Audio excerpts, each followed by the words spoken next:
Hi, and welcome to Community Pulse. My name is Jason Hand, And I'm Mary Thingvall. and today we're talking to Andrew Hyde. So say hello, Andrew. Hello, everybody. So Andrew and I, we both sort of coexist in the Boulder startup area, and our paths cross every once in a while, although sometimes I feel like we are in the same time zones that's not mountain more often than not. But Andrew, why don't you tell our audience a little bit about you, a little bit about the projects you're involved in, and the types of community stuff that you're interested in. Sounds great. I think it's over, let's see, 2007 I started a program called Startup Weekend. I was working at Techstars at the time, so I was the first employee there and kind of got right time, right place, was able to grow quite a few communities and play a role in a lot of projects. So I work for another program I started called Startup Week now, which is more of a celebration of entrepreneurship, where Startup Weekend is more of a creation of entrepreneurship. But started in Boulder, programs have been in over 160 countries now, which is kind of crazy to think about. The world is very, very connected. And so I've been able to play around with a lot of aspects of community. I'm not sure if I know anything more than I used to, but I've definitely seen a lot more. Cool. Very cool. So you do a lot of work on local community events. You just mentioned Startup Week and Startup Weekend. You've also done a lot of organization around Ignite, which is how you and I got to know each other way back when. And then TEDx and things as well. So how does that differ from building a community around a specific product, or does it? It's really odd. I mean, I think the intent of building a community is one of the trickiest subjects we can get into. A lot of times people ask, like, why are you doing it, right? Like, if you're going to an event, you always wonder why they're throwing the event. That's why a lot of the best events to go to are around music, birthdays, friend, very low intent level activities. So, TEDx Boulder has, I think, the largest in the world. I think there's a couple other cities that are right around the same level. We have the largest and most active Ignite in the world as well. We have the most video views of our videos on for any TEDx in the world. And I think the same goes for Ignite. We're head and head with Seattle, which is the original one. Very cool. It's something, and this is a town of 100,000 people. I think that means that you can do it in a lot of places. Community building is something that you can do anywhere. I was just in Brunei, which is, very small country near Malaysia, or kind of landlocked into Malaysia, talking about community building. And it was the exact same things that we ran into 8-10 years ago in Boulder of, like, what do we want to build, what do we want to do. So Andrew, with the Startup Week and the Startup Weekend stuff, how did you get involved in that yourself? Yeah, Startup Weekend was me kind of asking the question, why am I the only one that introduces people? I felt like I kept on making these intros. I was like, how do you not know each other? I was just like, this is not right. And then I realized that if you're working in a professional environment, the only reason you know other professionals is via networking, which is kind of a weird thing to do. It's kind of, especially if you're an introvert, it's a very awkward feeling to go out and, explain what you do to people that you don't know. And then, so I just posed that question, and the 3 people in the room said, well, why don't you just do it? Create something, fix that problem. And so 3 weeks later, we had our first Startup Weekend. Yeah, and even though somewhat casually, I feel like I stay quite up to date on your travels and all these different Startup Week and Startup Weekend related things. What are some of the ones that you've just wrapped up? I know you mentioned a little bit about one, and what other ones are coming up here soon? And is there something that you'd like to share with some of our listeners in terms of what they can do to either be a part of that or engage somehow? It's an odd founder story in that I'd never been out of the U.S. when I started Startup Weekend. And my first time I went out of went to London was for a Startup Weekend that I was facilitating. And that was like a lot of my first travels, was just going and launching a community. And I say launching a community, I mean, I don't think there's a way to launch in a community, in all honesty. I think there's communities you can identify, and you can have leadership in those communities.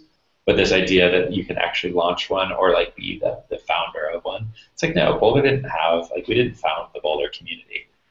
We had an event that catalyzed a lot of the best people in town at that time, and then created a really awesome narrative for other people wanting to be involved, which I think is a huge difference than a lot of people trying to launch a community around a product. right? Which I think is some of the most challenging things, because 9 times out of 10, somebody with a product that wants to interact with you is negative, right? They have a support issue or they're having a problem. It's very odd that you have this, like, think about airlines, right? Nobody ever contacts an airline on Twitter saying, I just had a great flight. They're all just pissed that boarding's late or that somebody was rude or whatever. So you've got all these community managers that they're just dealing with pissed off people that, like, if you were building a community, you would never invite these people to be a part of it. So, I lucked out with Startup Weekend, and then we created this very positive cycle of people that are just kind of inching into entrepreneurship. It's odd in that I can't name all the countries we've been into, right? We've been into about 160 countries, and I can't, I tried the other day and I got it to about 90, and then I really started, making things up, or it felt like it's still pretty impressive not to be able to just throw 90 countries out there. It's a fun exercise. You should do it. Yeah.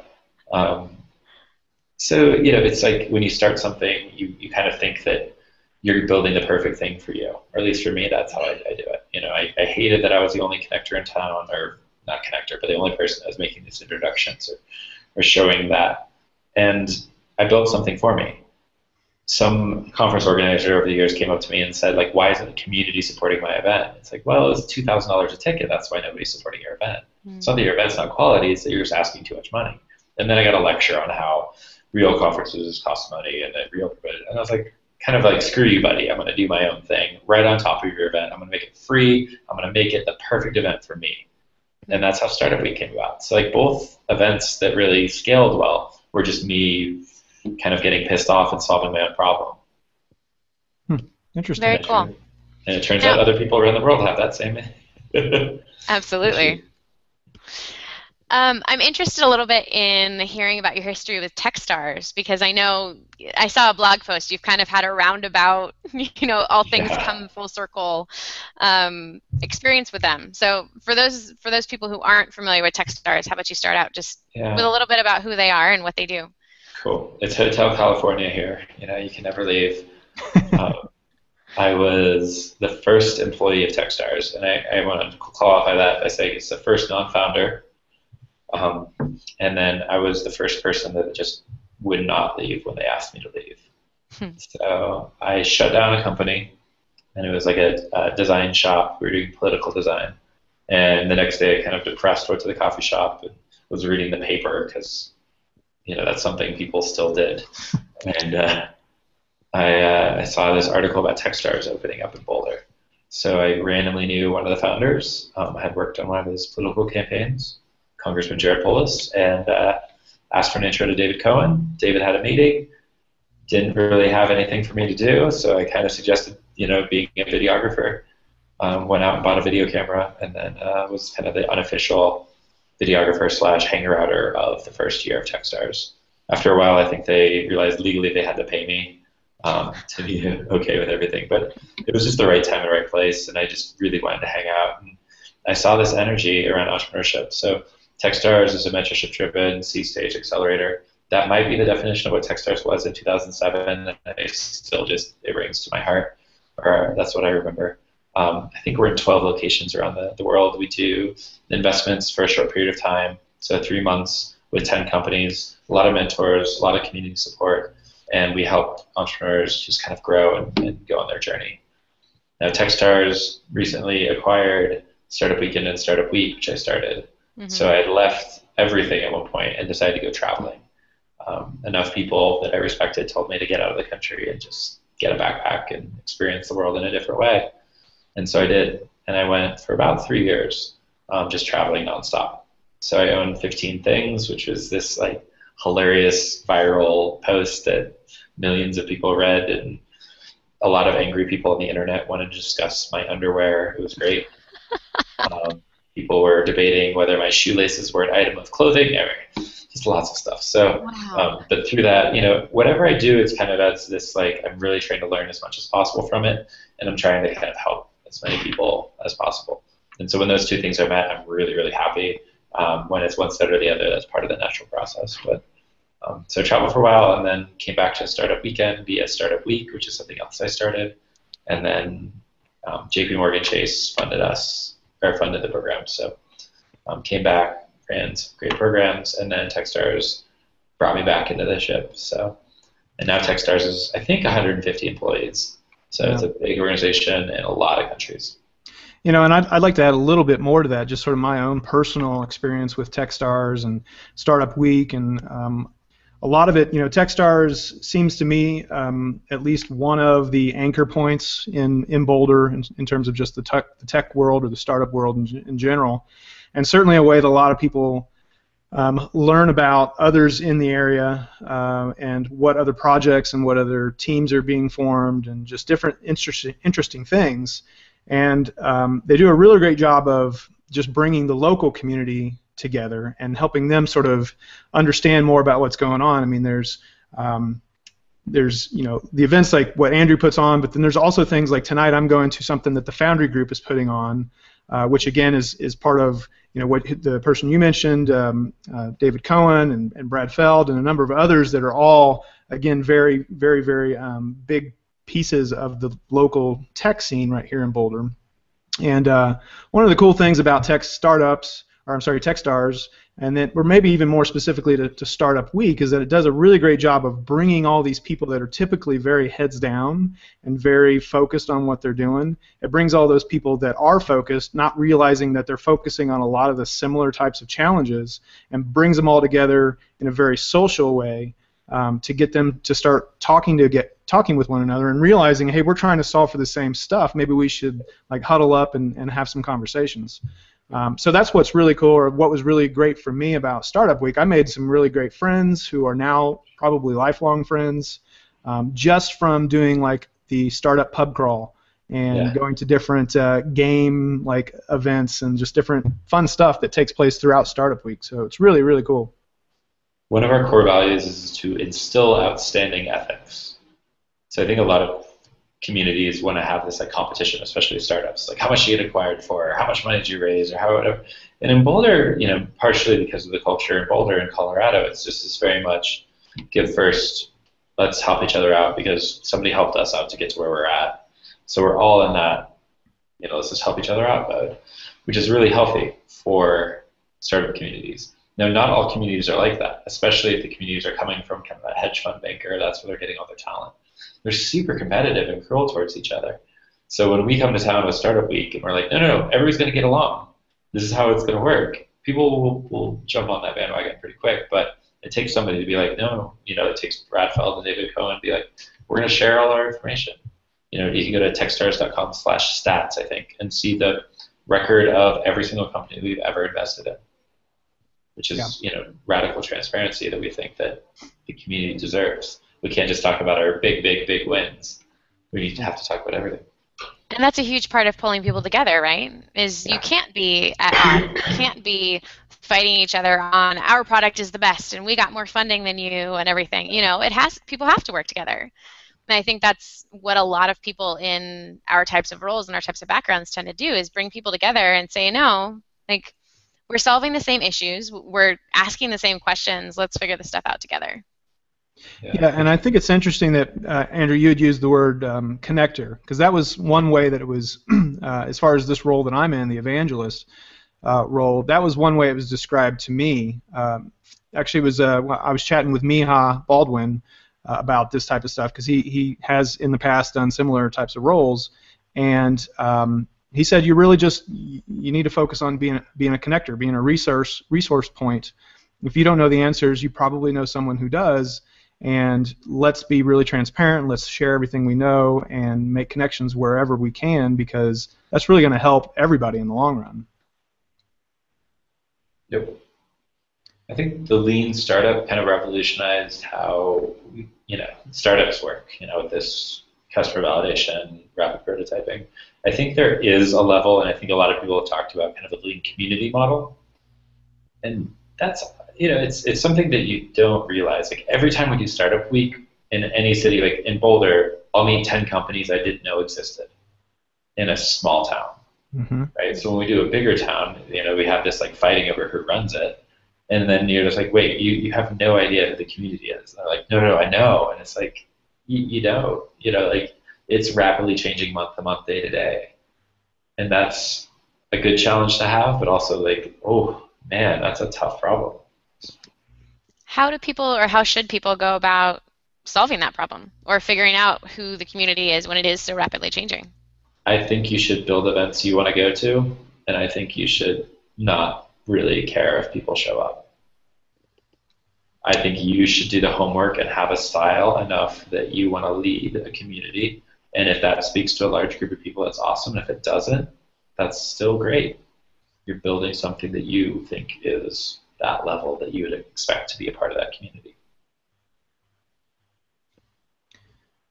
Cool. Well, I guess maybe the follow-up question to that would be, if today I decided I wanted to put on some sort of an event, how am I going to pay for it? I mean, I know I can't be able to fund, at least a larger event, and so therefore I've got to reach out to other members of our community, and of course, we are, for the most part, always looking to help each other, but if there's a financial investment, if there's resources, they're going to be looking for something in return. So how do we manage that, making sure that if there's other external companies or brands that want to be involved, that they're getting something for their effort? Yeah, build your events not for sponsors. That's kind of my thing. Sponsorship is a last effort. Yeah. It should never be a part of why you throw an event, and it should never be a make or break of an event. Now, I'm very prickly. I'm very ethically driven around this. What makes a good sponsor? They cut a check. What makes a bad sponsor? They want anything else. That's just it's a bad joke, and that's not something that really is a mantra of any sort. But it's just kind of like you're really building your event for the community member that shows up, and most importantly, the newest member to your community. Right? How you treat the newest member to your community is the absolute lifeblood of your community. If I just join, how do I feel? Am I welcome? Am I whatever? Now, if you look at a lot of online communities, look at Reddit, almost every popular subreddit there has this big, all caps, read the FAQ, do not post until you've read the FAQ. It's like, wait, that's your newest member. That's how you treat the person that has a simple question. They're really looking for that, that simple answer. And yet, because you've had this, Reddit has a term, or they used to have a term called Forever September. Have you heard of that? Mm-mm. I'm not familiar with that, no. So every September, especially when internet access was really fast at colleges and kind of slow at home, every September they'd have this massive influx of new members. And so every September their culture was challenged. What makes Reddit Reddit? And every September the new people kind of trumped the old people. The old people got really pissed off at all these new students. And so, every September there was this wave of culture clash. And they had to plan for that. So every day, in a community, you've got this new wave of members or this new person that shows up. And the community leader is probably the person that's the least helpful / least willing to help that person because they've been asked that same damn question every single day. If I have to answer what time Ignite starts again, I'm going to get that tattooed on me. Doors at 6, show at 7, right? Because for the last 8 years, I've answered that question probably 40 times an event. So it's when somebody asks me that question, I'm super prickly about it. It's not that I don't care that you're coming to my event and don't know. It's just I've answered so many times. There's that Forever September, that energy suck. So how do you build a community where the people that are leading are not the people that are tired of the usual questions? And I think that's why most communities die, in all honesty. Yeah, that's interesting. That's kind of related to, and I know, Mary, you've got some other questions here, but just that got me thinking that's kind of related to some very important discussions that we've had at other events. Certainly the Community Leadership Summit that Mary and I attended this summer. This comes up at all of the DevOps events that I go to, and it's just simply the idea of burnout. When you get to the point where, even though this is something you love doing, it has drained everything you have and starts to impact you physically, impacts relationships. I mean, it just starts to infiltrate other areas of your day-to-day. Totally. Yeah, and so, maybe just for real quick, if you've got any comments on how, you're really busy, you do a lot of travel, a lot of engagement with people. How do you turn off? What do you do to sort of avoid that burnout situation? Yeah, I think working with really great teams that you trust is one thing. So our Ignite probably has the least amount of hours of any Ignite in the world worked, right? We have 5 or 6 people that throw an event that 1,000 people come to. And those 5 or 6 people work maybe 10 hours on it, right?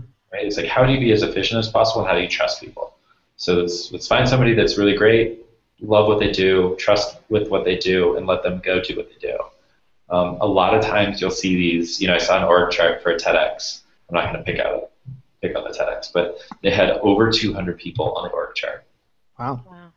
For an event with 1,000 people that showed up, but they had, the volunteer organizer had 10 people under them who had subcommittees, and it was just so much overkill. Now, I would never personally want to be on that committee, so why would I lead that committee? So for me, with our TEDx, we've got 2 co-organizers and 5 other people that work on it. We have a 2,200 person, almost $100,000 budget, and it's just it's play. It's fun, we keep it at that. Now, we know exactly what we do, right? We head exactly due north. And if you want us to go, a couple degrees off that, we don't make a system that's possible. So you come on, we have this great idea. Like, awesome, you should start your own. Right? This is our ship. We're going this direction really fast. And we love the energy and such, but we actually don't have that public comment period. Right, so you have explicit boundaries and you know exactly what you need to do, and so you're able to be efficient with your time and make the best use of it. Yeah.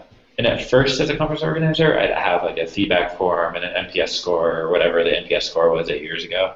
I don't know if you guys use Net Promoter Score at all, but I don't know if that's a community known abbreviation. And now I don't even really ask for it. It's this very odd thing. I used to have this prideful loop of feedback, and then I realized I would just get pissed off reading it. Somebody couldn't park in time and it was late. We started on time and they thought it was I don't care about you. I really don't. If you're in there, I can feel if you're happy or not. I can feel if I had a good time at my event or not. Do I want to listen to this feedback, especially for an open community event? I just kind of delete it now, which is odd. It's setting that boundary. Yeah, so given that sort of approach, how do you measure and then measure for any kind of feedback to then learn and improve upon? What's your sort of ideas on that? Yeah, I think it's the people that run it know the event so much better. For speaking events, I always find it funny when people are like, you need to pick better speakers. And I'm just like, wait. So according to the feedback, the best speakers are the people that look like each other. So we have this upper middle class female on stage. She's really highly rated by the upper middle class females in the audience. And same for the scruffy white dude. All these little stereotypes kind of like each other or support each other in a really strict way. And so somebody's like, you need better speakers. It's like, well, you rated 2 of our better speakers, but you also didn't rate the top 2 speakers, right? According to the group, you liked what the other group didn't. And so it's is there such thing as a great speaker, or is it somebody that just speaks to somebody, right? Everybody in the room is going to have a different favorite talk for some other reason.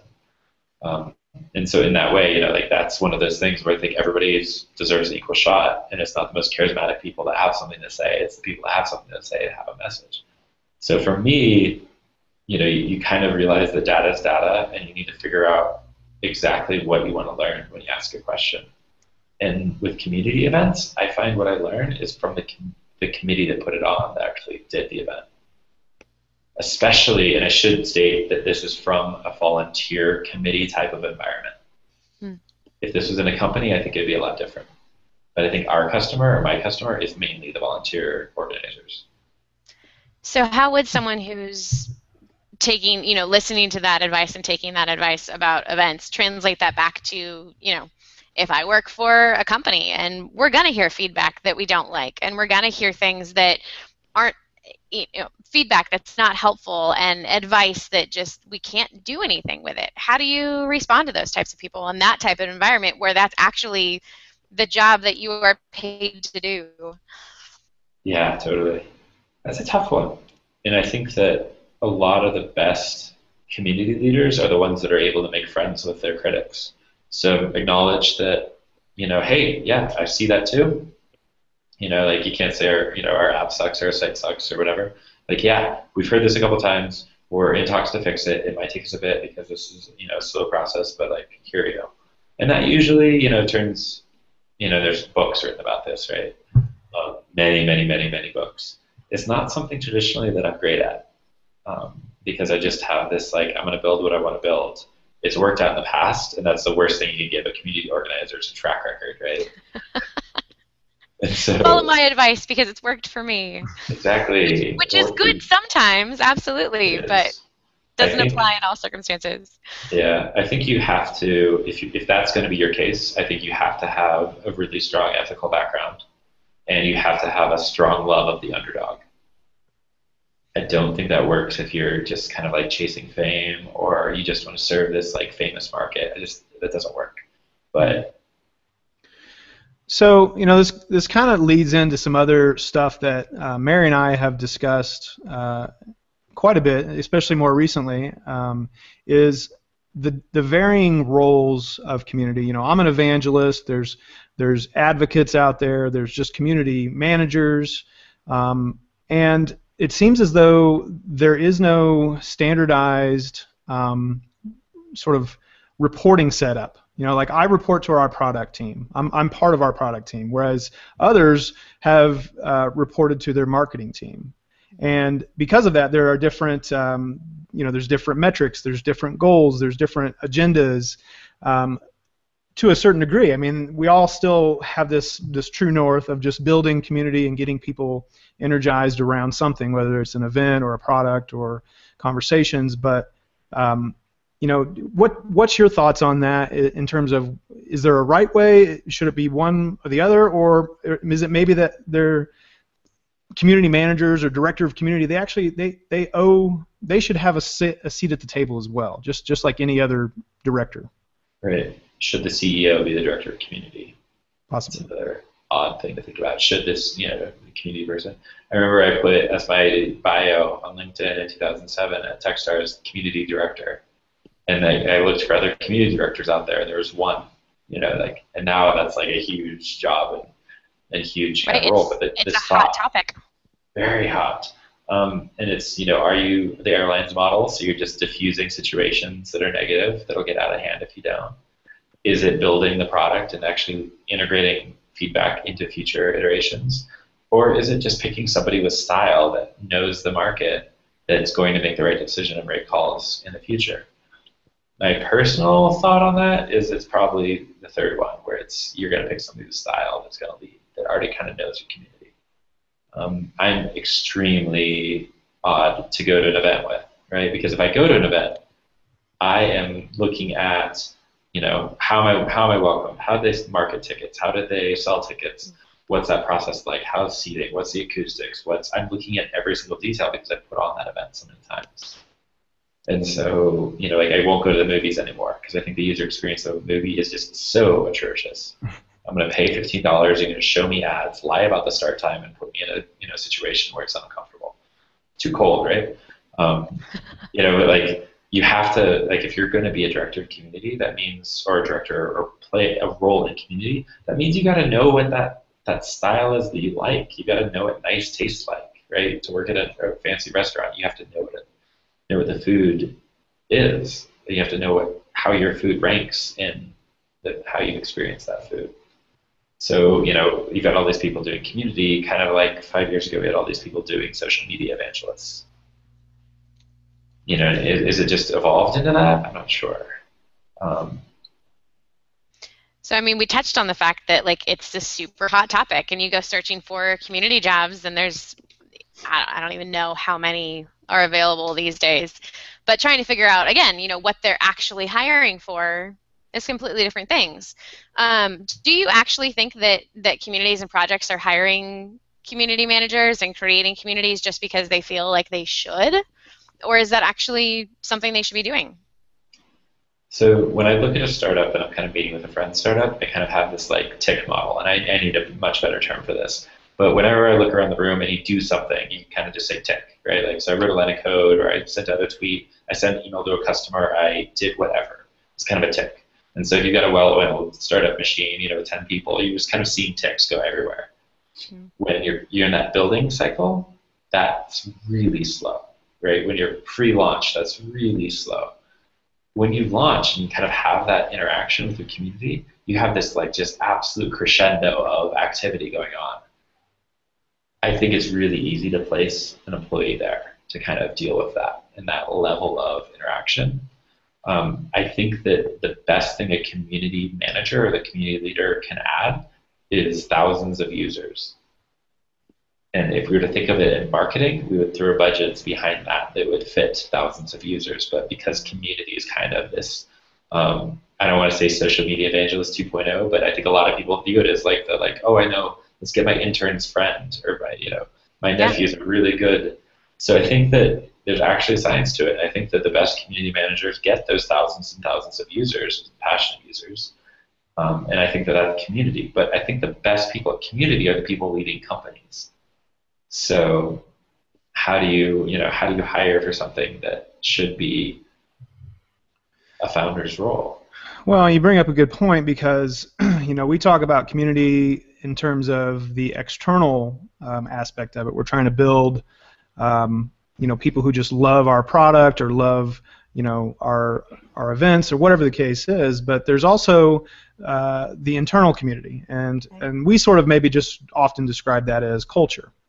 And a lot of cases, definitely not as much in the startup world and the tech industry, but there's a lot of companies who still just don't pay much attention to that culture and what that internal community is beginning to look like. They hire strictly off of a resume or off of somebody saying, hey, I know this guy and he's really good at X, and so they just they're hired without really even trying to stop and think about, is this person going to be a fit with our internal community?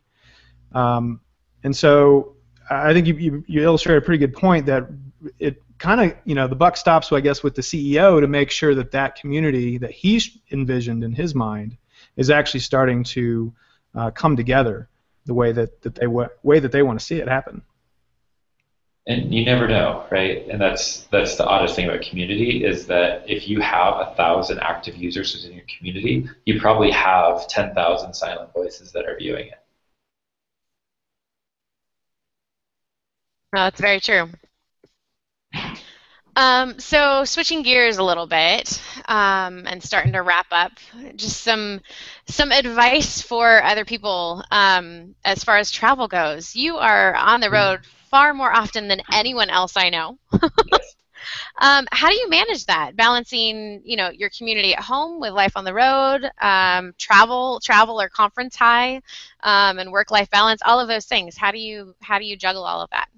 Yeah, so I don't say yes to every trip, but it's pretty rare that I say no. I just got back, I think, last week from an 8-country trip in Southeast Asia, and it was just like this is the way I do it. So somebody had a budget for me to come out to Manila in the Philippines, and so I was like, okay, great. Do I need to just book a round trip? And they're like, yeah. I'm like, okay, cool. If I find a better flight via a stop, can I take that stop? And they're like, oh yeah, no problem. I'm like, cool. So then I add on, and I basically did the 8-country trip for less than the round trip. Wow. Because I've shopped for so many flights, and because I've taken so many flights and just researched, I'm terrible at that. I think I've got a couple of posts about how to fly in transatlantic airfare for under $400. And so, one of the airlines called me and said, if everybody did this, we'd be out of business. So I'm that type of passenger. Teach us your ways. Seriously. Yeah. So my favorite thing, because I was scared of travel until I started Startup Weekend, is go kayak. Kayak has this, if you go to kayak.com/explore, type in your home city, and then type nonstop only. And then you'll see kind of some sample round-trip airfares. So it's like, okay, cool, I can get to Hong Kong from Denver for $900 round trip. So that means one way that's $450. Let's just pretend there's no issues with that. And so, okay, I'm in Hong Kong for $450. Then go to kayak.com/explore, place Hong Kong as your home city, and then say nonstops, where can I go? And then build some itineraries. And travel's a lot cheaper than you think, especially if you've got lodging taken care of. So I travel probably half the year. Probably more than half the year, but I only want to say half the year. And it's kind of, I reached, and I'm super fortunate, unbelievably, absolutely super fortunate to be able to do that. But at a certain point, you just kind of say say yes to adventure.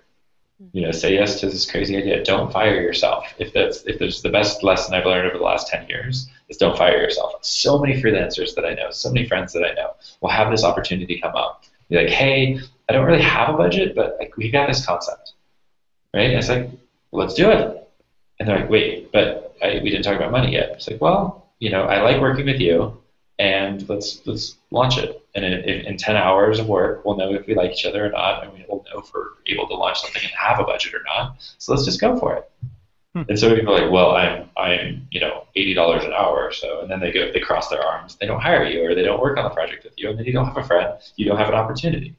So I just say yes to a lot of things, and that's not saying I don't have my boundaries. I definitely have my boundaries, but that's how you start working on stuff, and that's how you travel. And when somebody says they need help on a project and it's a barn raising, get on a flight, help them out. Yeah, I think that's actually pretty, it's great advice, and I think that's very common with the people that end up being in community roles, is that we are historically yes people. We love trying new things, we love seeing new places, meeting people,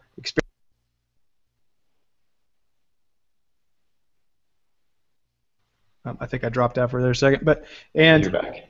And that kind of stuff is, I believe, important as just like what makes a person maybe a good fit for a community role. So what other types of things do you look for? And we're kind of wrapping up here a little bit. We're getting short on time, but what are some actionable items and some things that you think people should do that maybe someone like you is looking for in a person? And then sort of follow that up too, if you've got any resources that you want to share with our listeners. Sure. Launch things, like take projects and take them to public. That sounds so simple, right? I looked at the hosting account that I had Startup Weekend on, and I had 88 other sites that I had launched. And they were political websites and freelance websites and stuff, but I had 80 experiences in launching something before something actually took fire.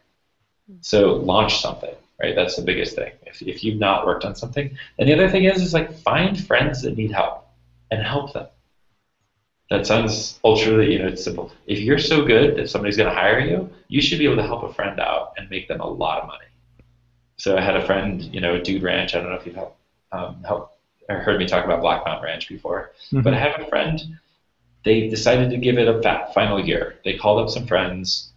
We need help, right? So I redid their marketing, their design, their lead gen, all their SEO. I had fun with it. I went, lived up there, played cowboy for a summer, and their year-to-year sales went up a lot, an absolute crazy amount, to where I'll probably never have to have a resume again, because I can just point to that project and be like, look, here's the numbers for this. And so if you are a community person or whatever you do, and you haven't helped somebody and helped them to be profitable or help them be better in a measurable way, like you're not trying. You don't have that hustle that I'm looking for if I'm hiring that. And that doesn't have to be a huge thing. That could be like, I just hired somebody for Startup Week, and she had done a ton of work for the Humane Society where she worked. And it was unpaid stuff, and I think a lot of community people and a lot of freelancers get walked over, or they'll find these kind of like really negative people, or like kind of bad CEOs that are very predatory. That will hire designers and then not pay them or something like that. And if you find those negative people and you want to stay away from them, but then you also like work for friends. Don't respond to Craigslist ads for that. Find that family member or that social person and launch something with them. Yeah, I think that's good advice. I mean, a self-starter is always going to make a good, just leader in general. Somebody who doesn't need to be directed all the time on what has to happen. They've got a pretty good idea about which direction they're going, and also how to pull it off, or at least how to pull together the resources to pull it off. And I had another thought, but it fleeted away. But anyway, it's hard to do that and not be curious as well. That's something you always want to be, is curious. Yeah, that's a good point. Yep. Oh, I know what I was going to say. So much of it is that we are traveling and that we are sort of on our own, that there are people who we talk about, working from home or working remotely in coffee shops, and like, I don't know how you do it. I don't know how you stay focused and get anything done if you're not in an office. And it certainly is something that doesn't come natural to a lot of people. But I actually get more work done at home or in a coffee shop than I ever do in an office area. And I think having that sort of, I don't even think it's a skill. I think it's just it's something you're willing to sort of understand, that this is what you need to be able to do. You need to be able to stay focused and get stuff done under any circumstances. Well, and I think it's something that's inherent to those of us who get involved in community, right? We love community and we get involved in community because we already love community and we're willing to work with people and we're interested in people and we want to tell their stories and have those conversations. And so I think a lot of the qualities for good community managers and good community developers come from doing that personally as well as professionally. And there's a lot of what's the word I'm looking for? Bleed over, layover, something. it applies in the same ways. And I think, like you said, looking for people who have done that kind of stuff in their free time shows you that that's the type of person that they are. Yeah. Another thing to think about is that if you think about startups, there's all the leagues. There's high school ball, there's college ball, and there's pro ball. And it'd be totally disingenuous for me to take a new player and throw him out with the Denver Broncos, right? Not only would they look like a fool, they would be hurt. Yeah. With community, you gotta play around, right? And the people that are best at the community are the people that are just always playing. They're always at the gym. And so, find something that you love, and if you do love community, play around with it and see what works and what doesn't work. And I think what's working right now will fundamentally not work in 6 months. It is right, always but changing. we'll have found the next thing that does work because we're curious enough about it that we don't stop looking. Hopefully. Or maybe we have the attention span of a flea, and we just keep talking from different things until we just can't take it and we pass out from exhaustion. Absolutely. All right. So, are there any books or blog posts or things that have got you excited lately about community or motivation or things like that in general? I think I'll always say Kathy Sierra. She's fantastic. She just gave a talk at XOXO, which is just absolutely amazing. Yeah. She wrote a blog until 2008, 2009 called Creating Passionate Users, which I still think is amazing. I go back a lot, references blog posts. I'm trying to think. There's a lot out there that I don't agree with, right? And there's a lot out there that I do agree with. And I love when we see each other at conferences. There's just these community folks. You see each other, like, I respect what you do. I don't have to catch up with you. I've seen what you've launched, and let's just hang out. I love those interactions so much. And you got these people from odd aspects. Alex Hellman of Indie Hall. One of the co-working, leaders of the co-working movement. Most co-working spaces fail. I think I've been to the most co-working spaces of anybody in the world. And most of them that I've been at are out of business because they thought they were signing up for leading a community, and really they were just a fancy janitor. It's tough, but Alex is, he knows what it is beyond the groundwork. Right. Cool. We'll add those that stuff to our show notes. There's so many people. Yeah, I should really just write a blog post. Yeah, well, I was going to tell you, we kind of put you on the spot, so if whatever you can think of after this, we'll make sure we get it into the show notes and add some more content from your ideas there as well. And I think you just have to launch stuff. Jason, the first time we worked together was 4 or 5 years ago. Mm-hmm. Mary, 7 or 8 years ago. Crazy to think of that, but yeah, I think so. So, and so if you're going to work in community, just work on stuff and reach out and be supportive as possible. I hate this trend of community of I'm emailing you, I don't receive a response, I'm going to email you again, I don't receive a response, I don't. How do I add value? It feels like the inbox is this kind of battleground for attention and for people helping each other out. Somehow fight through that and launch stuff with great people and just work and support other people for no other reason, just to support them. It still is that game right now. We'll see if that changes, and I hope it doesn't. But it still has that feel of we're in this together, and hopefully we can all rise each other.